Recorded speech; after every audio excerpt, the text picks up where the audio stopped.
Philadelphia Eagles general manager Howie Roseman said in today's press conference he would be shocked if the Philadelphia Eagles do not address pass rusher this offseason, whether that is through free agency or the draft. Let's talk about that.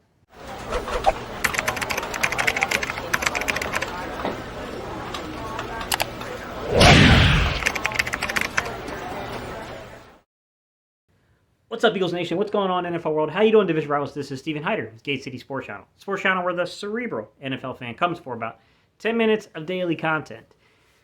I just wanted to make a quick video, guys. I apologize if the lighting's all off here. I didn't feel like going through all that stuff right this second, guys, but I wanted to get this video out.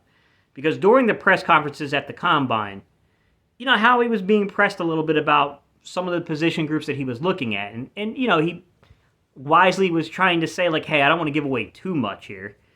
But then at the closing statements, kind of the closing statements he was making, he basically said, we'll have opportunities this offseason to do it, and I would be very surprised if we didn't do something there. He didn't want to go into what he viewed as being, you know, a particularly deep draft class or how he viewed things necessarily in that. He said he wanted to kind of reserve judgment on that. I got to learn from some of my mistakes I've made in the past. So I'm, you know, in terms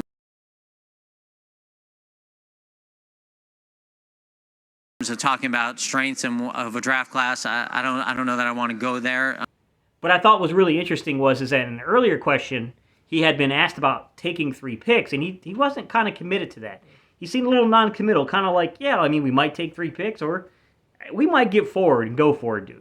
I think what allows you to do is allows you to have more shots at really good players, really talented players.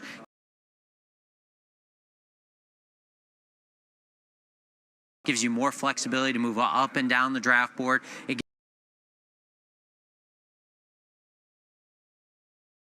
gives you more ammunition to decide if at some point you wanted to trade a pick for a player.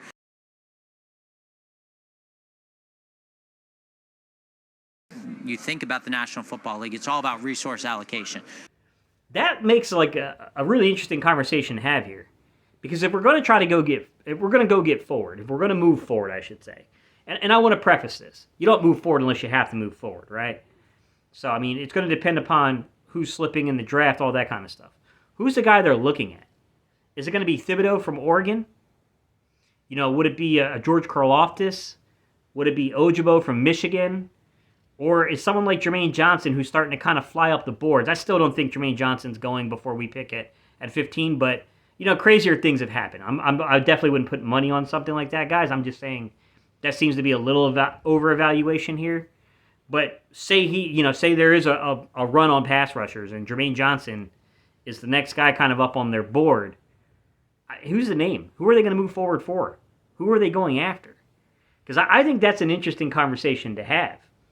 Because one of the things I haven't gotten into, and I'm not saying that I prescribe to this. I'm not saying that, guys.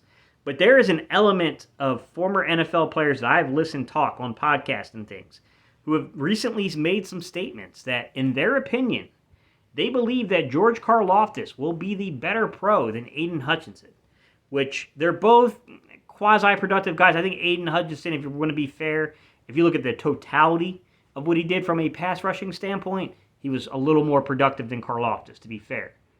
But there's a strong contention of former linemen who, I mean, they are just absolutely backing George Karlaftis. And, guys, I'm not ready to weigh in on that yet. You guys know I'm building my draft guide. By the way, I am preparing my defensive end. So I got a defensive end guide, so kind of my top 5 free agent defensive ends. So if you guys want a copy of that, link is down below. But that's an interesting conversation, guys. I'm really curious. Who is the target? Who are they targeting? Who are they going after here? Because I think the one thing we all know is we got to get this right. Whether we make 3 picks, we make 2 picks. Hey, man, those 2 to 3 guys that we select between this pick and the 51st pick, they need to be the right players. They need to produce on the field. Some of these guys, I'm not going to say that every pick needs to be defense, but we need at least 2 or 3 key contributors on defense. I mean, we can really use it at almost all 3 levels of defense. You know, we could use a pass rusher, a linebacker, and we could use someone in the secondary. And furthermore, we could still use depth at interior defensive line, in my opinion. We could also use some depth at safety. So it's not, it's really all 5 position groups that could clearly use some advancement here. But I will say this.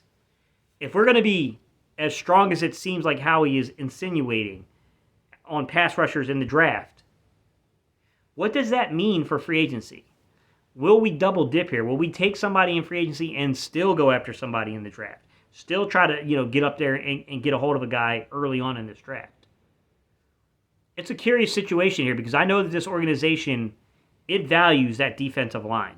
Pass rushers and interior defensive linemen are highly, highly valued.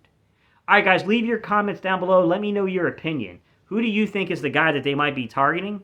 And what are your thoughts about the statements he made? And what are your thoughts about what they might do now with free agency in the draft? Knowing that Howie, I'm not going to say he outright said something, but seemed to at least insinuate. He kind of likes this pass rush, class in the NFL draft. So I'm really interested to see how this draft plays out, guys. This is one of the more exciting ones we've had in a while. And last year was not short of excitement, no doubt about it. But you get what I'm saying. All right, guys, I appreciate your time and attention, and I'll see you guys on the next video.